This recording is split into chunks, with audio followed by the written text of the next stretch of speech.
A restaurant chain's logo change may not sound like a big deal, until it becomes a flashpoint in America's culture wars.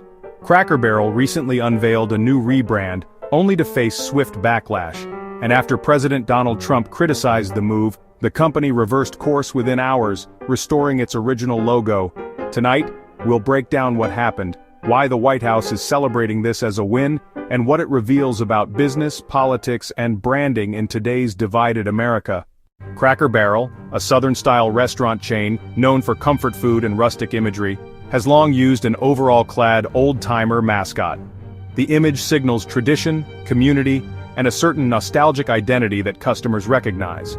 Recently, the company introduced a new minimalist logo, removing the longtime mascot and simplifying the mark. Social media lit up with criticism. Loyal fans said the redesign felt like abandoning the brand's roots. Many accused the company of alienating its core customers at a time when brand loyalty matters more than ever. The backlash had immediate consequences for investor confidence. Shares of Cracker Barrel dropped more than 12% in the week following the rebrand. For a company built on tradition, even a small design choice felt like a major shift to many patrons. Then came President Donald Trump. On Truth Social he wrote, "Cracker Barrel should go back to the old logo, admit a mistake based on customer response, the ultimate poll, and manage the company better than ever before." Within hours, Cracker Barrel announced it was reversing course. Trump quickly took a victory lap, posting again to congratulate the chain. He even shared a parody logo, replacing the mascot with his own likeness beside an oil barrel and the slogan, "America First." The turnaround happened quickly. A chain announced a redesign, social backlash erupted, a presidential comment followed, and the company reversed its decision the same day. Cracker Barrel said, "We thank our guests for sharing your voices and love for Cracker Barrel. We said we would listen and we have. Our new logo is going away, and our old timer will remain." The White House wasted no time framing the decision as a cultural victory. Press Secretary Caroline Leavitt highlighted that Trump's comments came hours before the reversal.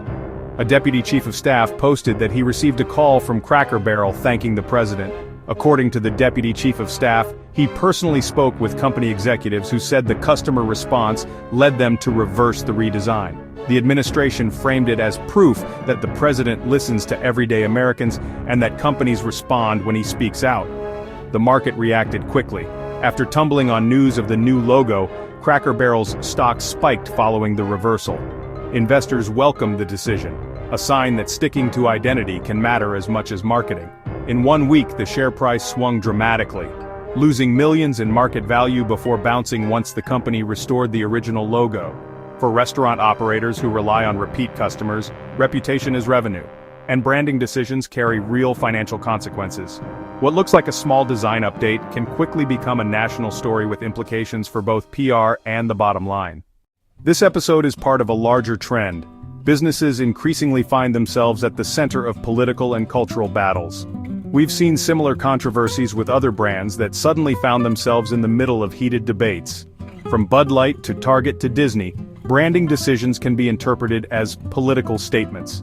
For companies that trade on tradition, even small aesthetic changes can trigger outsized reactions. In the end, Cracker Barrel is back to its classic logo and Trump is claiming another win in America's culture wars.